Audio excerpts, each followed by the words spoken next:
Hello, welcome to the PocketGamer.biz podcast week in mobile games, where we chat about the week's news and hopefully provide some insights. As ever, I'm Craig Chapple, head of content at PocketGamer.biz, and with me is our news editor, Aaron Astle. How you doing, Aaron? What's been going on? Yeah, doing well, thank you. Not as much going on this week. I've been a catch up on Westworld. I don't know if you've ever seen that. I've not watched it. I've seen the film. Mm. Actually, I think I watched like an episode on a plane. I need to watch it because I think I would love it because the writer behind it did Person of Interest, I believe, which was excellent. So yeah, I do need to watch it. How is it? I'm quite enjoying it. It's weird because I think I'd said on the podcast, or maybe not, but recently I caught up on Stranger Things as well, and I really liked Series 4 after I didn't really enjoy Series 3. And the same's kind of happened with Westworld, that Series 1 and 2 were great. Series 3, I just didn't enjoy it at all and wasn't interested in carrying on with the show anymore. But for like 3 years now, people have been telling me, like, no, watch Series 4. It gets better again. So finally, like this week, I thought, well, I'll give it a chance. It's been like however many years since I last watched an episode. I'm a bit, Like, what's going on? What's yeah, a happening? little bit confused, Who but are I am these actually people? quite enjoying it. I think it is, yeah, I'm liking it more than I think part of the issue was Series 3 because it's kind of like dystopian sci-fi stuff. And it kind of came out just around when the lockdowns started. But yeah, no, Series 4's quite good so far. So that's kind of I guess the highlight of my week so far, that this old show I liked is good again. Is it still going? I think there's going to be a Series 5, I believe. So yeah, trying to get caught up on a few things before the new seasons come out. I say, like Stranger Things, I've only got a few weeks wait for that instead of years. I need to, yeah, right. I need to watch that. As for my week, I'm still out in Liverpool. I'm in another Airbnb. More exciting background paintings on the wall. Yeah, there's a few things going on up here, so I'm still around. That's why my beard is getting for video listeners. That's why my beard is getting a bit out of control. Actually, speaking of TV, the thing that I watched, I haven't had a chance to play any games other than New York Times games. Thank you, New York Times, for for connections and the media, etc. And spelling bee, I've got addicted to that. But recently, a few weeks ago, I actually forgot. I watched. If anyone's ever seen Alice in Borderland, sci-fi show, it's on Netflix. Seasons 1 and 2 are both excellent. Season 2 is up there with like my favorite television ever. It's fantastic. It's kind of like a Squid Game type thing, right? So they got competing games, survive, and the games that they play are brilliant to watch. It's not just all action. There's some that's like real psychological and just really interesting interactions. Season 3 doesn't need to exist, and my analogy, my comparison that I give to someone is like, like in Jurassic Park, where Jurassic Park is like the original fantastic film. And then after that, they keep needing reasons to go back. So like you finish the story, but then it's like, but we have to go back because of this. And that's what Mm, the franchise has been ever since. They sort of tried to change it a bit with Jurassic World, but there was even in the second one of that, I think it starts with, we have to go back. yeah, And then the new Jurassic World is like, we have to go there again. yeah, It's they mig Actually, the premise of that, they migrated to a new area or something. Anyway, yeah, we have to go there. It's just like God, and that's how I felt with this. It's just like the most unnecessary season of television. Like the games are okay, the final game's pretty good, but it's like they wrap it up after 2 seasons and then it just appears again, and then it'll probably continue now. So yeah, I did that. Season 3 is very average, but if you're interested in that kind of thing, seasons 1 and 2 absolute bangers, and it actually has an ending, despite there being another season. Right, we'll get into it. So, a few shout outs. So, thanks everyone that came to Pocket Gamer Connects Helsinki. I've heard it's a very good show. Unfortunately, I couldn't make it. I think I said before, it's like the third event I've had to cancel in this rather dramatic year. So, I hate drama. So, hopefully next year I'll actually go to all of the events. But be as it may, I couldn't attend. But yeah, I heard very good things. And on to the next one. So, coming up, we have Pocket Gamer Connect Summit Korea on October 31st, PGC Aqaba November 8th and 9th, and then the big one, PGC London, January 19th to 20th. Stay tuned for that. Right, first thing that I wanted to cover on this show is we just released the top 50 game makers 2025. We do this every year. We've done it for, I actually don't know how, I think it's over 15 years. This might have been the 16th edition, I think. I think we celebrated last year.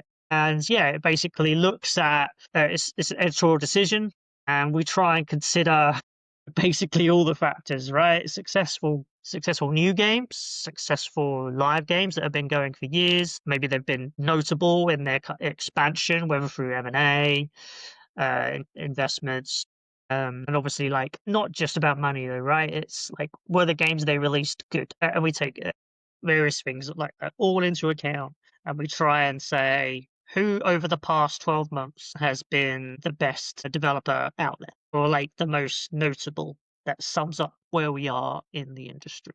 And so we all got together and discussed. Aaron, I'll let you talk in a sec, but I guess I will run through the top 10 that we chose. So we have at number 10, Tencent. I mean, technically, Tencent could just win it every year if we did it based on money. They are so far and away ahead of everybody else. But Tencent, obviously, still like still, well, technically, still the biggest publisher out there. Tim East is very successful. They've had a few successful. Delta Force has done well. PUBG Mobile still does well. Honor of Kings smashing it. So no concerns for them. But I think they're slightly down from last year, only because everyone else is so freaking good at the moment. So Voodoo, number 9, bit of a tough choice, kind of in a way, for the hyper casual lot, because Habby is obviously absolutely brilliant. We put Voodoo in there because they have grown their business kind of dramatically over the years, and they're still doing absolutely fantastic. Roblox, I mean, technically, you could say Roblox is a platform. It's the developers that make it, right? But we chose it because we've had it in there for years, and it's still like an app you download. It's the UGC creator, and then the games that kind of come out of that. And Roblox has obviously been. I keep wanting to use the word fantastic. I need a thesaurus. But some other games, Grower Garden, Still a Brain Rot, obviously separate developers. They're kind of, this year is almost like a breakout moment for Roblox, which is already incredibly popular. Those games are getting tens of millions of concurrent users, way above other games out there. Probably giving Fortnite a bit of a run for its money at the moment, though Fortnite isn't really lacking. Number 7, First Fun. Make Last War Survival, still doing brilliantly, makes billions basically. 4X strategy game with that gate mechanic, Chinese developer, lots to look forward to from them. Dream Games, number 6. It's tough for some of these because they could almost be top or higher up. So Dream Games, obviously, Royal Match is now the top match-free game in the world. Royal Kingdom had the big celebrity marketing campaign with like basically all of the celebrities that millennials will know. So I guess the way I would put it. It was a huge campaign, so a lot of debate in the industry. Dreams obviously raised a lot of money as well, so curious to see what the future holds for them. They're going to double down basically on Royal Match and growing Royal Kingdom. Will they release a new game in the 12 months? But yeah, it's been a big previous 12 months for them. Supercell at number 5. So I feel like, in a way, it's the most controversial one. So I think initially when we were putting this together, I was thinking maybe they'd be slightly lower because obviously Squad Busters, Morocco. I think we could call those failures. So finally, Supercell is releasing games, but they don't seem to have that high. It would appear. I mean, they might have well thought that these games would absolutely do well, but they didn't really do. They did testing for these, but they also kind of just then went out and released. And they've said like they wanted to try different types of launches for these rather than the usual really long soft launches that they do, and then those games get cancelled. I've heard Philip Black on Nick Structure Fun was actually talking about whether Supercell might even regret. Is it Clash Mini? I think that would actually probably have done actually pretty well. Might not have been a billion, but hundreds of millions maybe. But anyway, yeah. So they're still struggling with new releases. However, you can't forget that they did kind of change the way they do financials a little bit publicly, but 2024 was their best year ever. I think it was record-breaking revenue, right? You can't forget that. Brawl Stars is rise, been going for a while now, but that is super like relevant to this list, and it's very rare. I'm trying to think of another example off the top of my head. I can't think of one. Technically, you could say Coin Master, but I don't think they started scaling it until years after it was actually released. For those that don't know, I think it came out in like 2011, and it didn't scale until, I don't know, 2018, maybe. I can't remember what's top line. And then So, obviously Clash Royale is kind of and then following suit. exactly, Clash Royale has been incredible. So, and they've done it again, right? Ilkka said he'd never seen anything like it with Brawl Stars, and then they did it again. So really managing their live games, so they split to new games to live games. They've done really well. New games, it's worked. But I'm excited for what they can do, and obviously they're doing all the transmedia projects, still doing a lot of investments. They're experimenting with AI. It's really interesting times. It's just whether it all it's whether the whole thing comes together. We will see. I'm going to quickly go through the top 5, Aaron. I'm sure you've got plenty to say as well. Sorry, the top 4. So number 4, we've got Scopely. I mean, Scopely kind of needs little introduction. I think it was top of our list last year. Monopoly Go, one of the biggest mobile games of all time, still is. It had a decline, but it's declined to one of the most successful mobile games on the market still. So they're doing well, and then they had the massive acquisition of Niantic, Pokemon Go, like Niantic's games team to be specific, as they took Pokemon Go, Monster Hunter Now, and also Pikmin Bloom with them, and they left the rest to Niantic Spatial. You can talk about this one in a sec, but in third we got DNA, Pokemon trading card game Pocket, one of the biggest launches in recent years. Flew into this list. I don't even think we put them in last year, and totally deserve it. They've now released Fire Emblem Shadows, which we wrote this before that was announced, and I was like miffed because I was like, oh, brilliant. Like, this could be a huge game after Fire Emblem Heroes, but so far that has worked out to be good. But we got them in third, so really, really like impressive how they did that and replicate Pokemon Go. We'll take 2 at number 2. So obviously Zynga kind of champions that, but they do also have Social Point, Nautilus, etc. within the company. I think the key thing for that was Rollick did Color Block Jam, one of the hybrid casual hits of recent years. And that's like smashed its way. I think they said officially to over $100 million.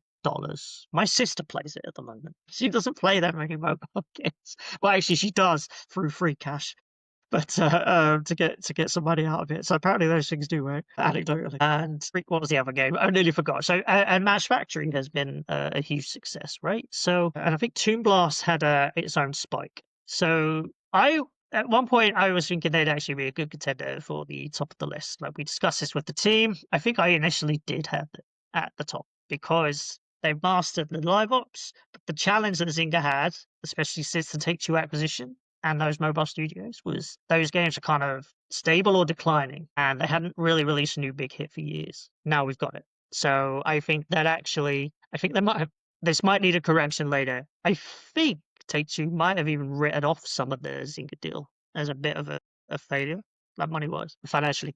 But now it's looking pretty good. I mean, we all knew Zynga has the talent there. It's just whether they could do the toughest thing, which is release another hit. And they've done that. And they've done that a couple of times now. So number 1, people might be thinking, well, who the hell's number 1? We give that to Century Games, Chinese developer. If you don't know them, they did the 4X strategy game Whiteout Survival, over $1 billion, massive smash hit. Froze the Sea, I actually think is an excellent game. It's nowhere near as big as Whiteout Survival, but like in terms of the quality of their games, the fun, they've got it. King Shots is their new big one, and I think that is excellent. I recorded a video with Oscar Clark. I'll be releasing that. Today is Thursday. I think I'll be releasing that today at long last. I think we recorded that a while ago. And then they've even got a casual game Truckstar, which I think I said was doing like 10 million. Yeah, 10 million a month. Like, you probably never even heard of Truckstar. It's doing that. And so I think they sum up everything that's relevant right now in the industry, which is the mobile industry is growing again, and they've got a live game that's doing fantastically well and is still growing. They've managed to release a new game where we're seeing a few new hits hit the market, right? And they are one of them. And they're innovating. Now, I say innovating, I think what they've managed to do well is just combine a lot of different gameplay elements, kind of like you see in a lot of 4X strategy, and they've excelled at it and released, in my opinion, like probably one of the highest quality new games in that market. And then Truckstar, which I kind of never heard of even before I was putting this together, and I was like, what is this? This is amazing. So yeah, I think they kind of sum up where we are in the industry at the moment. I'm sure people would disagree with some of these in the top 10, or maybe agree, but let us know what you think. Check out the rest of the list on the site. There's a lot of other interesting companies in there. But anyway, sorry, Aaron, I've been speaking for ages. I did say I'd let you talk about Yeah, no, that's all right.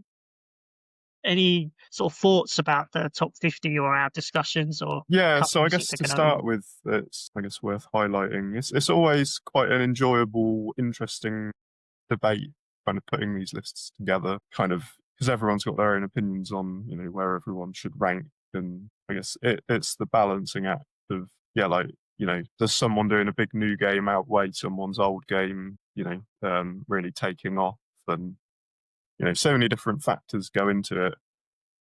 It's just it's interesting, like because there are some. I won't name specifics, but where we might have really quite disagreed, and someone's like, "That's a top 10." Someone else is like, they should be way lower down the list. I find them quite enjoyable kind of conversations, just kind of getting all those different perspectives. But yes, as you alluded to, I mean, one that I'd like to highlight is DNA, who obviously well done to them, third place, with Pokemon Pocket. Certainly no bias from me as someone who still plays every day. I think they should have come first, but top three is all right. I There fought my were hardest.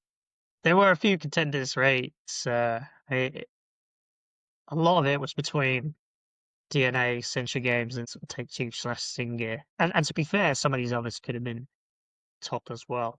Mm. Those were some of the probably the main contenders. But yeah, I mean, so I think it's a pretty good list this year. It all there aren't any that are particularly glaring to me of like, I really disagreed with where they've ended up. I'd say other than DNA not being number one. But as you said, like things like Roblox being in there this year has been like really quite exceptional for them, kind of breaking records with the concurrent user counts, and I think it was it quarter 2 this year that their like daily average users was up like 40% or something. So like totally makes sense them being high up in the list. Um, as you say, like Century Games just have a bunch of big games going on at the moment. I guess that's another kind of interesting element to the discussions of like kind of how do you rank someone that's got a bunch of pretty big projects versus someone who's got like one really big game kind of going on. And Yeah. but I well done, obviously, as well, I guess we should say, to everyone that made the list.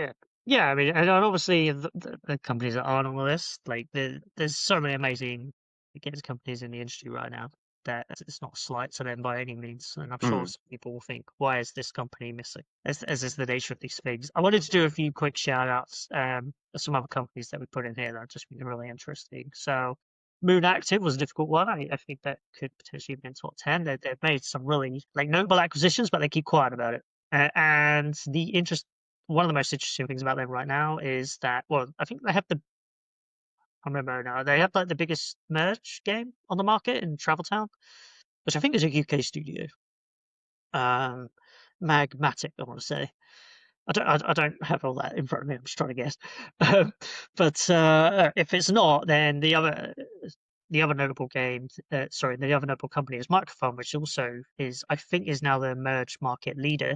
So both of those kind of do a bit ahead of Metacore, which I think actually grew last year with merge management. But yeah, Microphone's really interesting. They have Gossip Harbor and Seaside Escape, so they do really well. Some other really interesting companies that we kind of put in the list is Infold, which is a really international brand for paper games.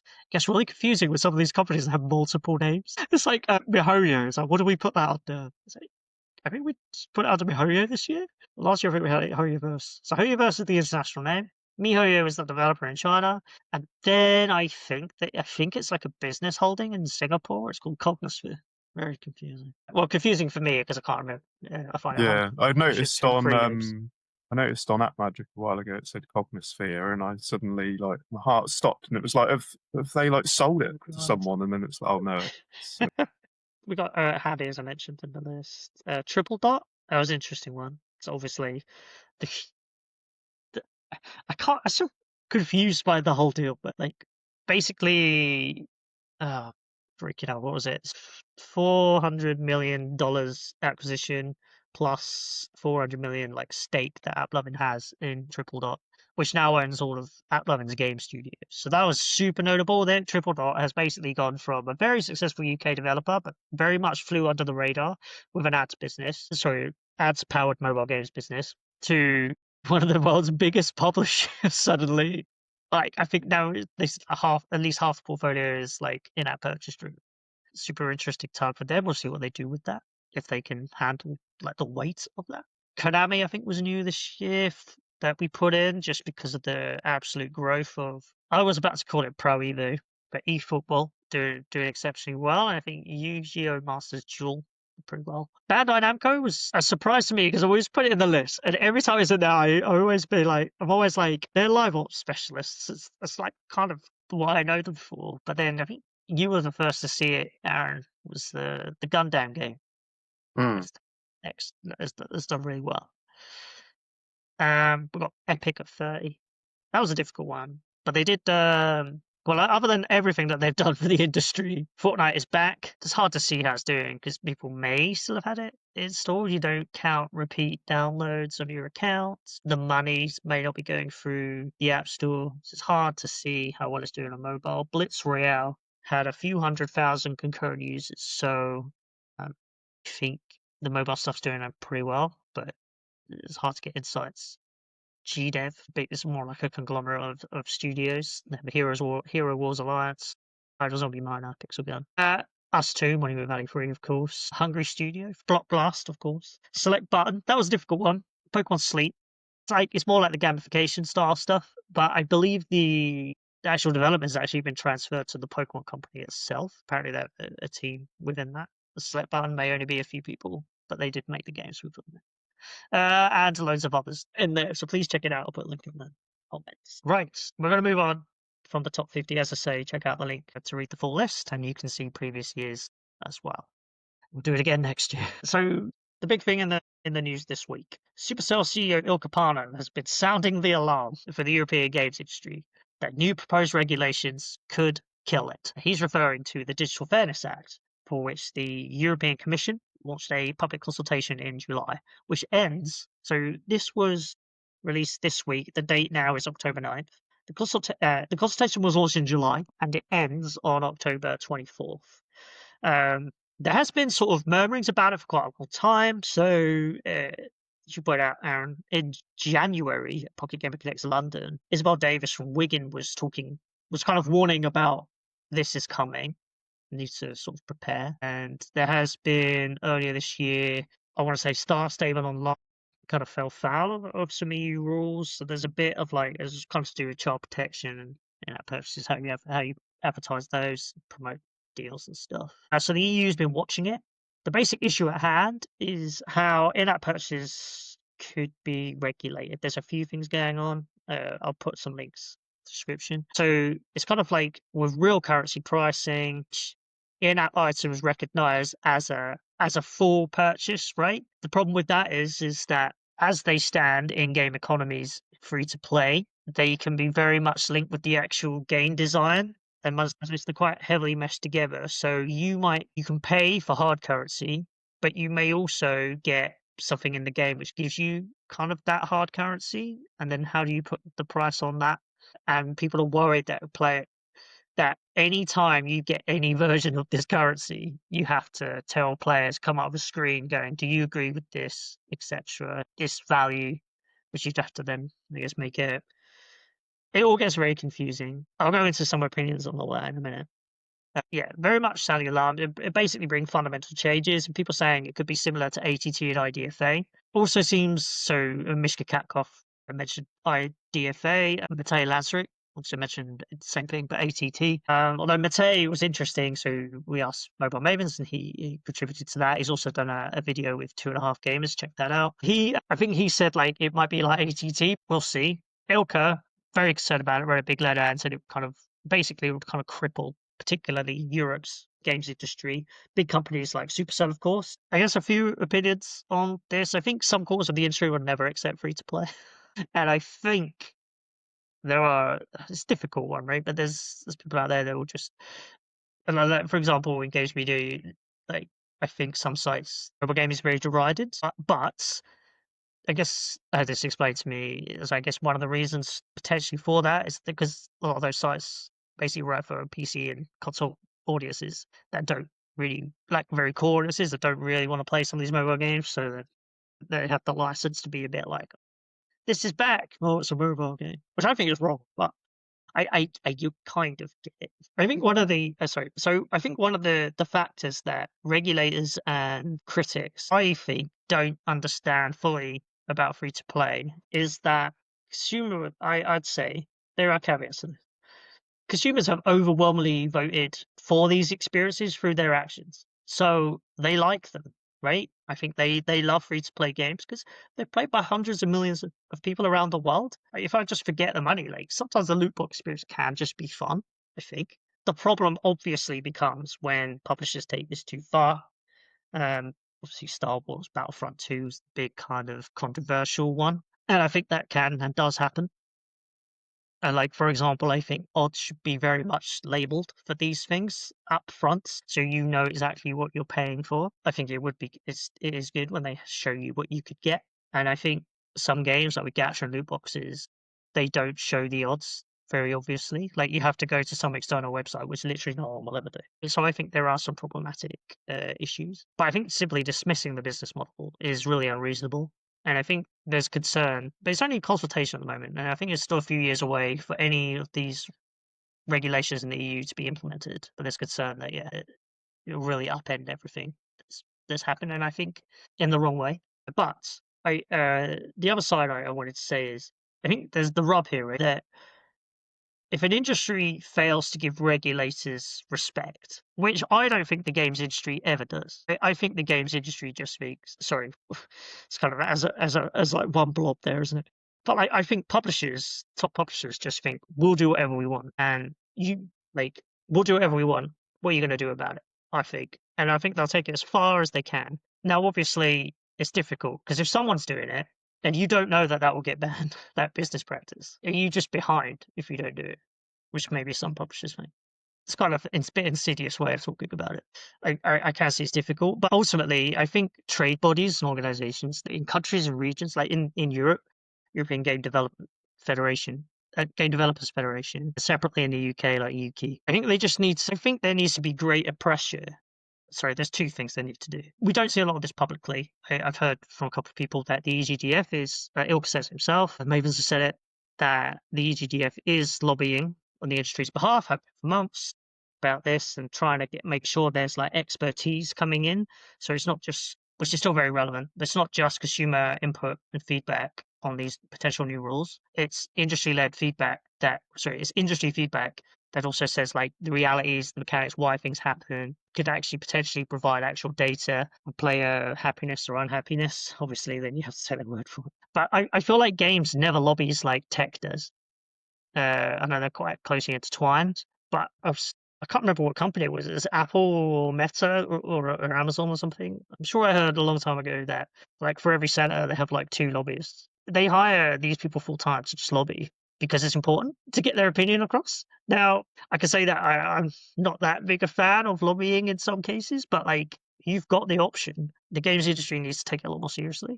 I think it's a bit wild that, to be honest, this has been going on for a while, and it is now October, a couple of weeks out from the end of this consultation period, and it's taken a letter from Ilkka Paananen to get everyone talking about it. Surely, I think this is a bit of a failure on trade bodies to not be bringing this out in public and getting those publishers to talk about it loudly. I think that's insane. Again, I'm sure there's conversations happening privately that are very significant, but the fact we're only talking about it now, I think the industry is letting itself down. It's also incumbent on those bodies and trade bodies not to just champion the industry, which is what they do. I think they need to be telling publishers that you need to get your house in order. I think they should be more direct, and I think the ESA in the US has this problem in the past, where you need to really be telling publishers like this is what is acceptable and this is what is not acceptable. This is how we self-regulate. Like in journalism, you have that. I'm really going back to my uni days, and I can't remember what it's called. So that's good, isn't it? How we self-regulate. But there are like basically rules that we operate by, and if you don't do those, then actually in court it can be brought up. like those rules. I really hate myself for not being able to remember that. But you do have, like, that's an industry you can argue one way or the other. People don't like journalists anymore. But ultimately, there is some form of regulation there, and when journalists don't, based on their own rules, they get caught out by that. I think the games industry just waits. They just wait for regulators to step in, and regulators are always going to step in with a hammer because they don't understand it. And so I think a lot of this is actually a failure on the industry's part. And there's a lot of, I'll stop in a minute. There's a lot of tech regulation going on in the world right now because it's way overdue. And so, yeah, it's kind of unfair that governments and regulators have been so slow regulating these things. And so you've got these billion-dollar businesses that have been formed, million-dollar business, whatever, and now the rules might change. You kind of sweep the rug under from their feet. I just think it's a bit more incumbent on the industry to do something. I'm hopeful that the industry will be able to engage at this point, and maybe I think there are some concessions that will have to be made. I think what this all was really about, and you'll go into this in a story in a minute, a lot of this tech regulation is about protecting children. It's not about gambling necessarily, etc. It's mostly about protecting children, and I think if the games industry can show that it will do that, then hopefully the regulators will listen in the EU, and we won't have this kind of catastrophic sort of debate that we're having at the moment. I think Matei was trying to be reasonable in his comments to state it's not as catastrophic as you think, potentially, but we'll see how it all rolls out. This is going to rumble on for a few years. Cool. That's what I wanted to say about that. I've done one of my long rants again, which is kind of meandering. Any thoughts, Aaron?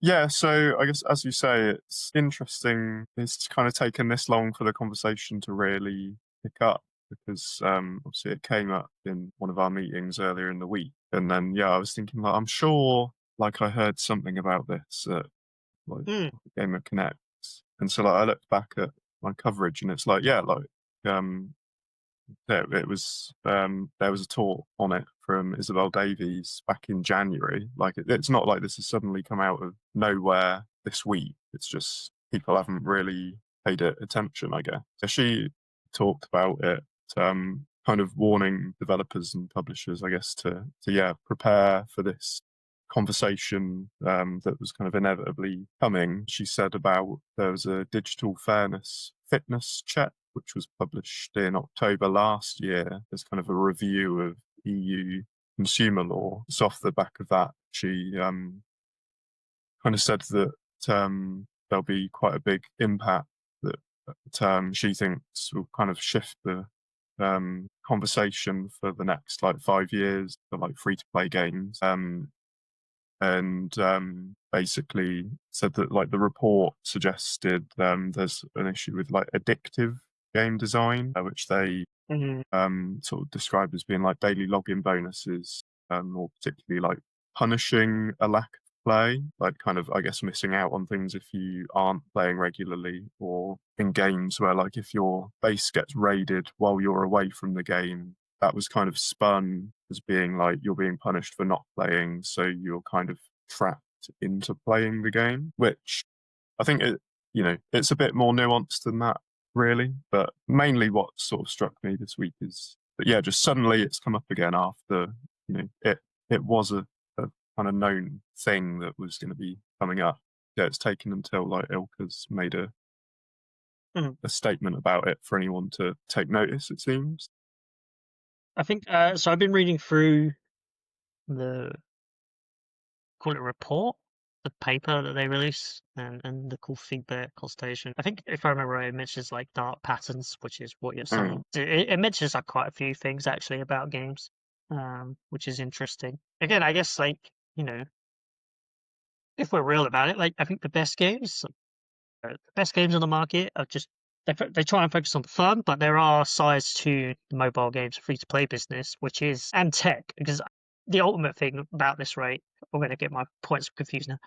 But the ultimate thing about this is it's about tech regulation, and then games is part of this. So the hammer's going down on big tech, and games gets caught up in it a little bit, but games is targeted a little bit. But it's kind of part of this larger thing. Game design on mobile is kind of designed to create hooks, and whether you believe that you can be addicted to games or not, like they are designed to in such a way to make you spend and to make you, and then they use emotional levers sometimes to make you want to do things, compel you to do.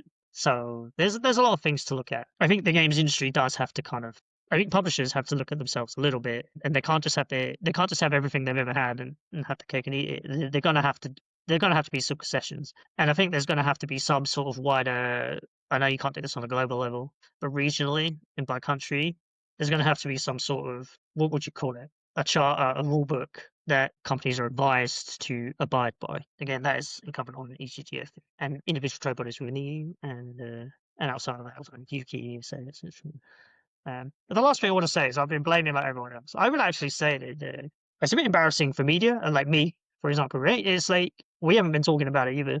I think we've reported on something that happened in the year, but we've not been like reporting like on this earlier. The media needs to be keeping a closer eye on this kind of regulation stuff. Like, obviously, we do with some things, but I think this one has kind of been bubbling under and not put to the surface by anybody. Right. So that's that. That's that story. That's Aaron. What else would you got? Yeah, so kind of on a similar vein to do with regulatory stuff. Texas has announced that there's going to be a new law requiring app stores and developers to implement age verification measures. So this is going to take effect on January 1st next year.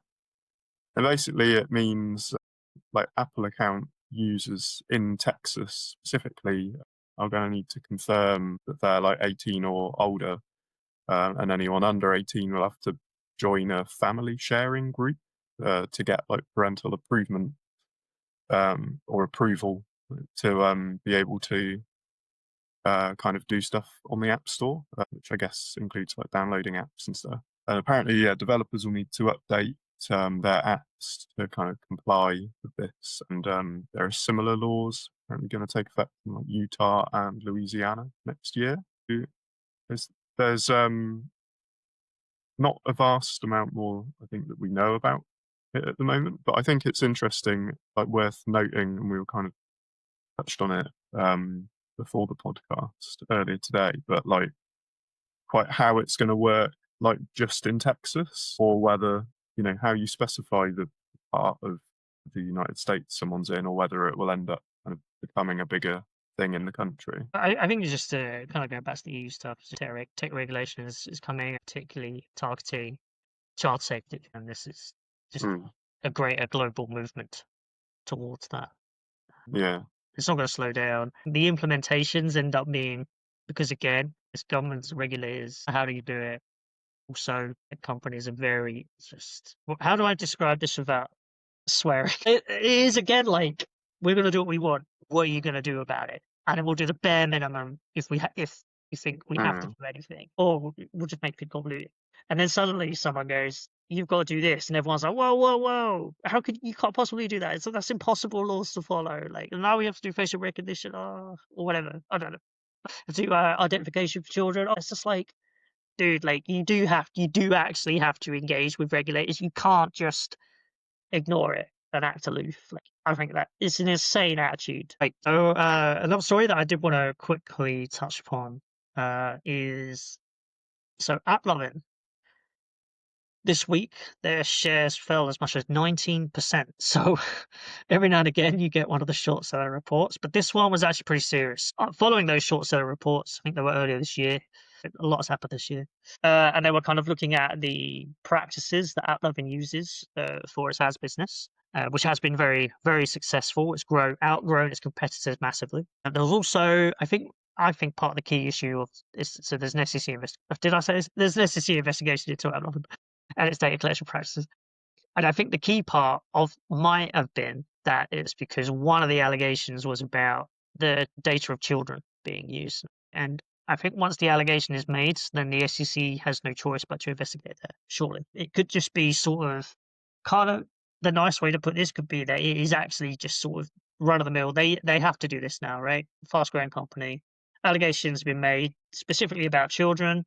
Whatever you think of the evidence that was provided in those short seller reports, and also the motivations for those short seller reports, it has to be investigated, I would say. According to Bloomberg, the SEC investigating claims that AppLovin allegedly breached platform partner agreements to deliver more targeted ads. I hope I'm not misquoting here. I think Eric Sufer, obviously UA expert over at Mobile Memo. If you're not, check that out. Definitely check that out. He said a while back, like, well, the allegation might not be true because surely, like Apple, sorry, is it Apple? Surely, like Facebook or Apple, they'd all know about it and they've not done anything about it. And then separately, like, so there was another ads company famously. I don't want to say who it is because I get it wrong. I think I know it is.